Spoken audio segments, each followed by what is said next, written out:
ಆಚೆ ಏನಾಗ್ತಿದೆ ಅಂತ ನಿಜವಾಗ್ಲೂ ನಿಮಗೆ ಗೊತ್ತಾಗೋದಕ್ಕೆ ಚಾನ್ಸ್ ಇಲ್ಲ. ಯಾಕಂದ್ರೆ ನೀವು ಇಲ್ಲೊಂದು ಪ್ರಪಂಚವನ್ನ ಕಟ್ತಾ ಇದ್ರಿ, ವಿಶ್ವ ಮಟ್ಟದಲ್ಲಿ ಕಟ್ತಾ ಇದ್ರಿ. ಬಹುಶಃ ರಿಷಬ್ ಸರ್ ಅಲ್ಲಿ ಮಾಡ್ತಿದ್ದು ನಿರ್ದೇಶನನೋ ಅಥವಾ ಅಭಿನಯ ಅಲ್ಲ ಅನ್ಕೊಂತೀನಿ, ಅದು 5 ವರ್ಷದ ತಪಸ್ಸು, ಕಠಿಣ ತಪಸ್ಸು ಮಾಡಿರೋದು. ಆ ಕಠಿಣ ತಪಸ್ಸಿಗೆ ಒಂದು ಫಲ, ಮೊದಲನೇ ಫಲ ಇವತ್ತು ಸಿಕ್ಕಿದೆ. ಕರ್ನಾಟಕ ಅಷ್ಟೇ ಅಲ್ಲ, ವಿಶ್ವದಾದ್ಯಂತ ಟ್ರೈಲರ್ ಮೆಚ್ಕೊಂಡಿದ್ದಾರೆ. ಕಾಂತಾರ ಚಾಪ್ಟರ್ 1 ಮ್ಯಾಜಿಕ್ ನೋಡೋದಕ್ಕೆ ಅಕ್ಟೋಬರ್ 2ನೇ ತಾರೀಕು ಎಷ್ಟು ಜನ ಕಾಯ್ತಾ ಇದ್ದಾರೆ. ಆ ಎಲ್ಲ ಯಶಸ್ಸು ನಿಮ್ಮ ಜೊತೆ ಇರುತ್ತೆ. ಆ್ಯಂಡ್ ಯಶಸ್ಸಿನ ಜೊತೆ ನೀವು ಒಂದು ಜವಾಬ್ದಾರಿನ ಎಷ್ಟು ಸುಂದರವಾಗಿ ನಿರ್ವಹಿಸಿದ್ರೆ ಅದ್ರ ಬಗ್ಗೆ ನಾವಿಲ್ಲಿ ಮಾತಾಡಲೇಬೇಕು. ರಿಷಬ್ ಸರ್ ಎಷ್ಟೋ ಇತ್ತೀಚೆಗೆ ಪ್ಯಾನ್ ಇಂಡಿಯಾ ಸಿನಿಮಾಗಳು ಆಗ್ತಾ ಇದೆ, ಓಕೆನಾ? ಸೊ ಪ್ಯಾನ್ ಇಂಡಿಯಾ ಸಿನಿಮಾ ಅಂತ ಒಂದು ಮಾಡಿದಾಗ ಆ ಸಿನಿಮಾ ಅಥವಾ ಸಿನಿಮಾ ತಂಡದವರು ಆ ರಾಜ್ಯದ ಮೇನ್ ಕಮರ್ಷಿಯಲ್ ಫೇಸಸ್ ಯಾರು ಇರ್ತಾರೆ, ನಾಯಕ ಅಥವಾ ನಾಯಕಿ ಆರ್ಟಿಸ್ಟ್ಗಳನ್ನ ಆಯ್ಕೆ ಮಾಡಿಕೊಂಡು ಆ ರಾಜ್ಯದಲ್ಲಿ ಸಿನಿಮಾ ಮಾಡೋದಕ್ಕೆ ಅವ್ರು ಕಾಸ್ಟ್ ಮಾಡ್ಕೋತಾರೆ. ಆದ್ರೆ ರಿಷಬ್ ಶೆಟ್ಟಿ ಅವರ ನಿರ್ದೇಶನದಲ್ಲಿ, ಹೊಂಬಾಳೆ ಅವರ ನಿರ್ಮಾಣದಲ್ಲಿ ಇದು ನಮ್ಮ ಮಣ್ಣಿನ ಕಥೆ ಅಂದ್ಬಿಟ್ಟು ನೀವು ಹೇಳಿದಾಗೆ ಗುಲ್ಶನ್ ಅವರು ನಮ್ಮ ಕರ್ನಾಟಕದವರು, ಅವರನ್ನ ಕಾಸ್ಟ್ ಮಾಡಿದ್ರೆ. ನೀವು ಯಾವ ದೊಡ್ಡ ಫೇಸಸ್ ಅನ್ನು ಕೂಡ ನೀವು ಆಯ್ಕೆ ಮಾಡಿಲ್ಲ. ನೀವು ಆಯ್ಕೆ ಮಾಡಿದ್ದು ಕೇವಲ best technician, best actors and most of them ಎಲ್ಲ ನಮ್ಮ ಕನ್ನಡದವರೇ. ಸೊ ಆ ಹಿರಿಮೆ ಬಗ್ಗೆ ನಿಮಗೆ ಎಷ್ಟು ಗೌರವ ಇದೆ, ಎಷ್ಟು ಹೆಮ್ಮೆ ಇದೆ ಹೇಳಿ ರಿಷಬ್ ಸರ್. ಅಂದರೆ ನಾವು ಖಂಡಿತವಾಗ್ಲೂ ಮೊದಲ ಭಾಗ ಮಾಡಿದಾಗ ಅದು ಪ್ಯೂರ್ ಕನ್ನಡ ಸಿನಿಮಾ ಆಗಿತ್ತು. ಎರಡನೇದು ಮಾಡಕ್ಕೆ ಹೊರಟಾಗ ಕನ್ನಡಿಗರೇ ಅದನ್ನು ಪ್ಯಾನ್ ಇಂಡಿಯಾ ಮಾಡಿದ್ರು. ಸೊ ಅವರೇ ಈ ಥರ ಏನೋ ಮಾಡ್ಬೇಕು, ನೀವು ಪ್ಯಾನ್ ಇಂಡಿಯಾలో ಹೋಗ್ಬೇಕಂತ ನಮ್ಮನ್ನು ಪುಷ್ ಮಾಡಿ ಕಳಿಸಿದ್ದೆ ಕನ್ನಡಿಗರು. ಅದನ್ನು ಮಾಡಕ್ಕೆ ಹೊರಟಾಗ ಜನರಲಿ ಒಂದು ಥಾಟ್ ಬರುತ್ತೆ, ಫಿಲ್ಮ್ ಮೇಕರ್ಸ್ಗಳಿಗಾಗ್ಬೋದು, ಪ್ರೊಡಕ್ಷನ್ ಹೌಸ್ಗಾಗ್ಬೋದು. ಸೊ ಈ ಥರ ಕಲಾವಿದರುಗಳು ಇರಬೇಕು, ಈ ಥರ ಟೆಕ್ನಿಷಿಯನ್ಸ್ಗಳು ಇರಬೇಕು ಅನ್ನೋದು. ಬಟ್ ನಾನು ಯಾವತ್ತು ಏನು ನಂಬ್ತೀನಿ ಅಂತಂದರೆ, ಆವತ್ತು ಕಾಂತಾರ ಮಾಡಿದಾಗ ಆ ಥರದ್ದು ಯಾವುದೂ ಇರಲಿಲ್ಲ. ಆ ಕಾಂತಾರವನ್ನು ಇಷ್ಟು ದೊಡ್ಡ ಮಟ್ಟಿಗೆ ತೊಗೊಂಡೋಗಿರೋದು ಇದೇ ಜನರು. ಸೊ ಹಾಗಾಗಿ ಆ ಕತೆ ಏನು ಕೇಳುತ್ತೆ, ಅದನ್ನು ಯಾರನ್ನ ಆಯ್ಕೆ ಮಾಡುತ್ತೆ, ಅವ್ರಿಗೆ ಅವಕಾಶ ಕೊಟ್ಟರೆ ಅಥವಾ ಅವರ ಅಸೋಸಿಯೇಷನಿಂದ ಅದು ಸಿನಿಮಾಗೆ ಇನ್ನೂ ದೊಡ್ಡ ಕಾಂಟ್ರಿಬ್ಯೂಷನ್ ಆಗತ್ತೆ ಅಂತ ನಾನು ನಂಬ್ತೀನಿ ನಾನು.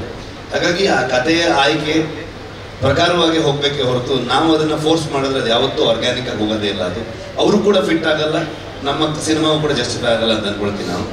ಮತ್ತು ನಮ್ಮಲ್ಲಿ ಎಲ್ಲ ರಾಜ್ಯದವ್ರು ಬಂದು ಕೆಲಸ ಮಾಡಿದ್ದಾರೆ. ಅಂದರೆ ನಿಜವಾಗ್ಲೂ ನಮಗೆ ಟೆಕ್ನಿಷಿಯನ್ಗಳು ಕೊರತೆ ಆಗುವಷ್ಟು ಜನರು ಬೇಕಿತ್ತು ನಮಗೆ ಇಡೀ ಸಿನಿಮಾ ಶೂಟ್ ಮಾಡಬೇಕಾದ್ರೆ.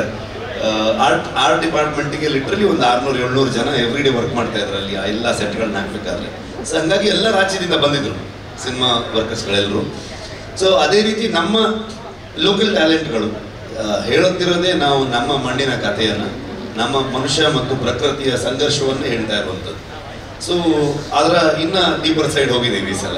ಸೊ ಹಾಗಾಗಿ ಅದಕ್ಕೆ ಈ ಮಣ್ಣಿನಲ್ಲಿರುವಂತಹ ಈ ಮಣ್ಣಿನ ಮಕ್ಕಳು ಬೇಕಾಗ್ತಾರೆ. ಸೊ ಅವ್ರು ಬಂದರೆ ಮಾತ್ರ ಆ ಕತೆ, ಆ ಸಿನಿಮಾ ಅಷ್ಟು ಅಚ್ಚುಕಟ್ಟಾಗಿ ಬರೋದಕ್ಕೆ ಸಾಧ್ಯ ಅಂತ ಅನ್ಕೊಳ್ತೀನಿ.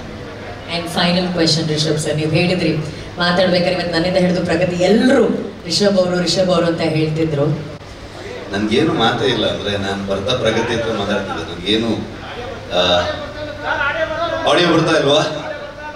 ಇವಾಗ ಕೇಳಿಸ್ತಾ ಇದೆಯಾ? ಒಳಗಡೆಗೆ ಅಷ್ಟಿಲ್ಲ ವಾಯ್ಸ್. ಹಳೆ ರಿಷಬ್ ಶೆಟ್ಟಿ ಅಲ್ಲ ಇವಾಗ ನಾನು. ಸೊ ಬರ್ತಾ ಪ್ರಗತಿ ಹತ್ರ ಮಾತಾಡ್ತಾ ಇದ್ದೆ ನಾನು. ಅಂದರೆ ಏನು ಹೇಳಬೇಕು ಗೊತ್ತಾಗ್ತಿಲ್ಲ ನನಗೆ, ಪದಗಳೇ ಇಲ್ಲ ಅಂತ ಅಂದ್ಕೊಂಡು. ಎಲ್ಲ ನಿಮ್ಮಿಂದ thank you so much. And Pragathi thank you so much. I think ತುಂಬ ಪವರ್ಫುಲ್ಲಾಗಿ, ತುಂಬ ಸ್ಟ್ರಾಂಗ್ ಆಗಿ ಇರ್ತೀನಿ ನಾನು. ಬಟ್ ಈ ಸಲ ಆಗಲಿಲ್ಲ ನನ್ನ ಕೈಲಿ. ಸೊ ನಿಮ್ದೆಲ್ಲ, ನೀನು, ಅರವಿಂದ, ಅನಿ, ಗುರು, ನನ್ನ ಇಡೀ ಟೀಮು, ವಿಜಯಣ್ಣ, ಯಾವಾಗಲೂ ನನಗೆ ಲಿಟ್ರಲಿ ಒಂದು ಅಣ್ಣನ ಥರ ಆರಾಮಾಗಿ ಹೋಗಿ ಆಗತ್ತೆ ಅಷ್ಟು ವಿಚಾರಗಳಿತ್ತು ನಮಗೆ. ಸೊ ಹಾಗಾಗಿ ಪದಗಳಿಲ್ಲ. ಇನ್ನು ಜಾಸ್ತಿ ಕೇಳಿಬಿಟ್ರೆ ಮತ್ತೆ ಬೇರೆ ಥರ ಆಗುತ್ತೆ. Thank you so much. ಕಳೆದ ಬಾರಿ ಸಿನಿಮಾ ಸ್ಟಾರ್ಟಿಂಗ್ ಬಂದಾಗ ನಾನು ಹೇಳಿದ್ದೀನಿ, ನೀವೆಲ್ಲ ಹೆಮ್ಮೆ ಪಡುವಂಥ ಸಿನಿಮಾ ಆಗುತ್ತೆ ಅಂತ ಕಾಂತಾರ 1ಗೆ. ಐ ಥಿಂಕ್ ಇದು ನೀವು ನಮ್ಗೆ ಮತ್ತೆ ಬೆನ್ನು ತಟ್ತೀರಾ, ನಮ್ಮನ್ನು ಪ್ರೌಡಾಗಿ ನೋಡ್ತೀರಾ ನೀವು ಅಂತ ನಂಬಿದ್ದೀನಿ ನಾನು. ಅಷ್ಟು ಹೇಳ್ಬೋದು ನಾನು. Thank you so much. Thank you Rishab sir. ಕ್ಷಣ ಕ್ಷಣದ ಸುದ್ದಿಗಳಿಗಾಗಿ ಫ್ರೀಡಂ ಟಿವಿ ಸಬ್ಸ್ಕ್ರೈಬ್ ಮಾಡಿ, ಲೈಕ್ ಮಾಡಿ ಹಾಗೂ ಫಾಲೋ ಮಾಡಿ. ಹೊಸ ಸುದ್ದಿಗಳ ನೋಟಿಫಿಕೇಶನ್ಗಾಗಿ ಬೆಲ್ ಐಕಾನ್ ಮೇಲೆ ಕ್ಲಿಕ್ ಮಾಡಿ.